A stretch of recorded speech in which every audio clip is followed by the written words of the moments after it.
What's up brothers, this is OuweSok, and in this video I'm going to be talking to you about tanks in Battle Brothers. So first of all, what makes a tank? So what is the difference between a tank and any other of your melee or frontliners? These are two perks, Indomitable and Shield Expert. Every tank will have these two skills, these two perks.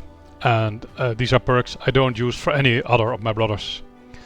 Maybe with the exception of an early game fodder with Shield Expert, but in general I don't carry shields. My melee brothers don't carry shields because if you're fighting with a one-handed weapon you want the double grip bonus as well as duelist bonus. That makes a lot of difference in the damage that is done by this brother. So melee brothers don't have Shield Expert. What kind of backgrounds would you use to build tanks? Well, probably you will already know the best candidates. So these are the backgrounds that have a lot of fatigue and hit points, like the Fireman, the Lumberjack or the Brawler. Then there is the obvious Thief. I'm a simple guy. If I see a Thief in the early game, I buy him. They have a high base melee defense and high initiative. They make excellent early game nimble tanks. Another really good background to build tanks is the Peddler, which also has a pretty good base melee defense. And if you find, if you're looking for tanks, I use the option to check out their traits. I'm looking for Sure Footing, Paranoid and Tiny. It's are three traits that add +5 to melee defense, and that can indicate that this is a really good brother for building a tank. So what would be the base build for a tank? So besides Indomitable and Shield Expert, I'm pretty sure that every tank will take Colossus. Every tank will take Recover. If you are casting Indomitable every turn for 25 fatigue, at the end you will need to Recover. Doesn't matter how much fatigue or iron lungs you have, you will run out of stamina. Obviously Underdog as well. So that's 5 perks.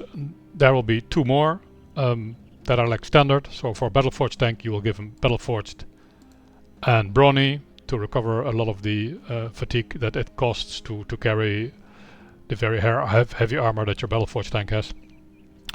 Or instead of Brawny and Battleforged, it will have Dodge and Nimble if it's a nimble tank. So this is like your basis for a tank. And you will have a flexibility of 3 perks. I think most tank will use Gifted for the extra 3 melee defense and 8 stats into resolve, hit points or fatigue. Very, very useful. And then you end up with having 2 perks of choice. So the very first tank I built in a campaign is going to be a teamwork tank. I will have a team with a lot of different brothers from different levels. Some of them are expendable, some of them are I want to have until the end game. So you really want to protect specific brothers. So the teamwork tank does that by using rotation and taunt. These 2 skills you can help. You can use to keep your most important brothers safe. The second tank I built, I will skip out on rotate. I don't want more than 1 tank with rotate, and often I end up with 0 tanks that have rotate. If I have the first tank that got rotate was a fodder tank that ended up getting replaced, then I may end up with having 0 tanks with rotate.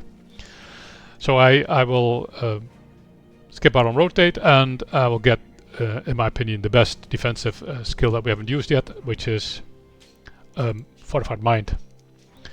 You can have a tank with a lot of melee skill, melee defense, and with high everything armor, very excellent, great, fantastic tank.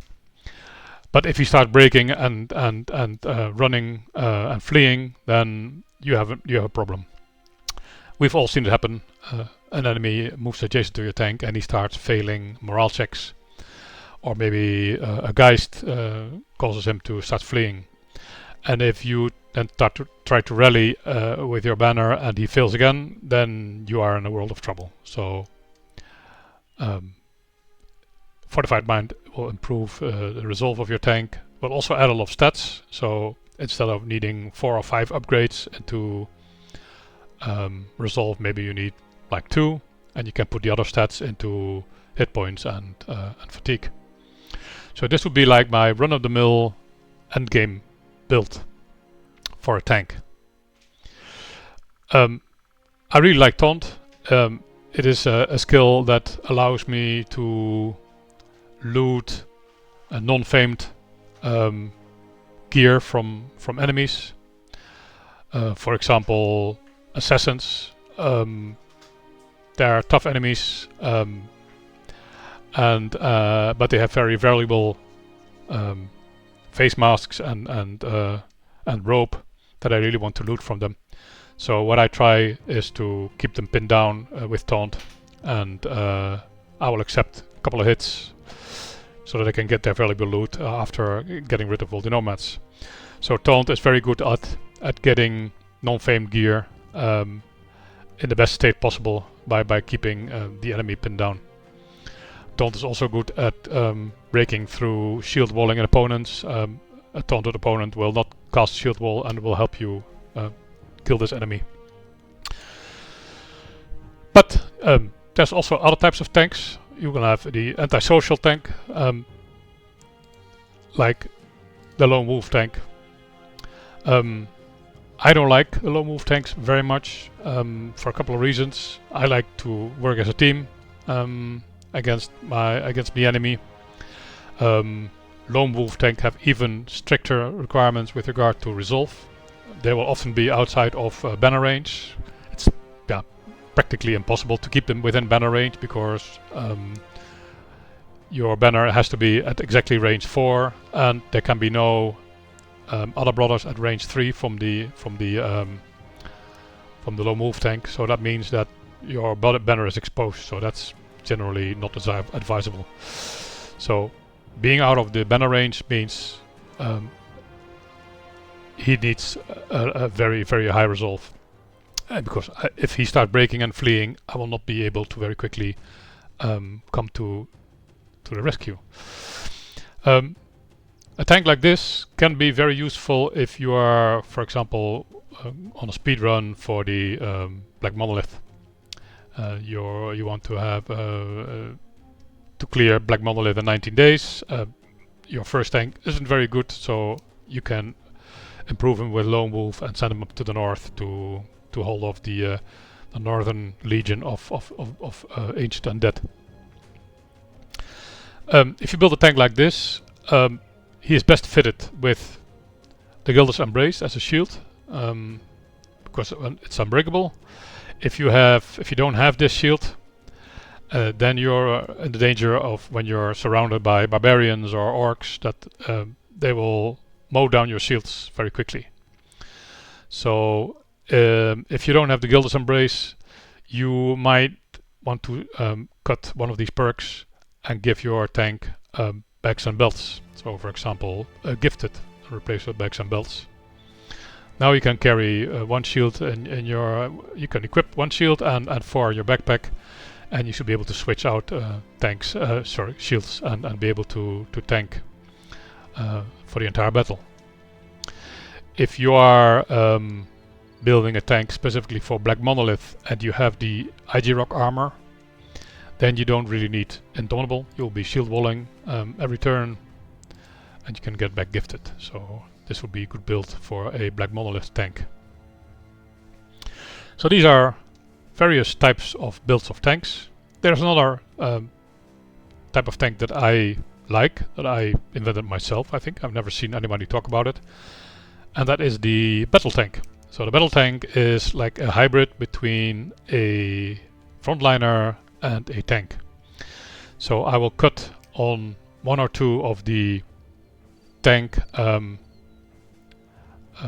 perks and give the brother Berserk and usually short mastery. A battle tank should also be able to carry a spear, but spears, they have crap damage and penetration. I prefer shorts a lot better. And what kind of brother would you build a battle tank? Well, it's a brother with excellent defensive stats and an attack that is just not good enough for him to be a frontliner. So I have a couple of examples here in my campaign, in my Oath Takers campaign. I have two battle tanks. So this one is nimble, this one is battle forged. So they have excellent defensive stats, and yeah, he already got up to 87 because he's level 19. So he was at level 11, he was 79. So it was like a thief that started with 49 double star melee attack, which is just really not enough for a frontliner. But he serves very nicely as a battle tank. This was a gladiator, really excellent defensive stats, but no star in melee attack. So at level 18 he's now 83, so he was like 70 something at level 11. So where are these useful? Well, these are useful, for example, against orcs. You put this tank in the middle to catch all the Orc stuns, stun jumps with your Indomitable skill. And when you're surrounded by Orc Young, you start attacking with your sword, and no longer use Indomitable or Shield Wall, and just make him a pure frontliner. You really want to get rid of the Orc Young as soon as possible, so that you can help out with the more dangerous orcs, like the Berserkers, the Orc Warriors, and the Warlord. Battle Tank is also pretty good against Necromancers. You can tank Possessed Fallen Hero while killing off the Wiedinghanger. Battle Tanks are pretty good if you are playing an Origin with a limitation of 12 men in your roster. So for example the Gladiators or the Lone Wolf Origin, you can only have a roster of 12. You really want to have 3 tanks in your roster, because there's barbarian camps with 3 of these frozen frost unhold armored unholds, which are a really pain in the ass. So these are enemies that you really want to have pinned down while your other brothers are taking care of the barbarians. But in a roster of 12, having 3 tanks might be a little bit exaggerated. So having one that can act as a frontliner, you can give him in some matchups. You can even give him a greatsword, and he will do just fine. If you look at this tank, 269 battles, 271 kills, so that's 1 per 1. And this even better, 322 battles for 24 kills, so that's about 1.3, 1.4 kill per battle. Compare with the actual Mega that I have here. That's just a tanky tank. A pretty sick peddler I found with the stars in the right places. This guy has killed 33 and 179, and these 33 probably were in the early game when I surround the last fleeing enemy and allow my mega tank to kill him and upgrade faster. An advantage of the battle tank is that he will upgrade a lot faster to level 11 than a normal tank. So one of your last tanks you could make a battle tank. Okay, I think that was all I wanted to say. I hope you liked the idea of the battle tank. Feel free to try them out. Enjoy the game. Thank you for watching. Bye bye.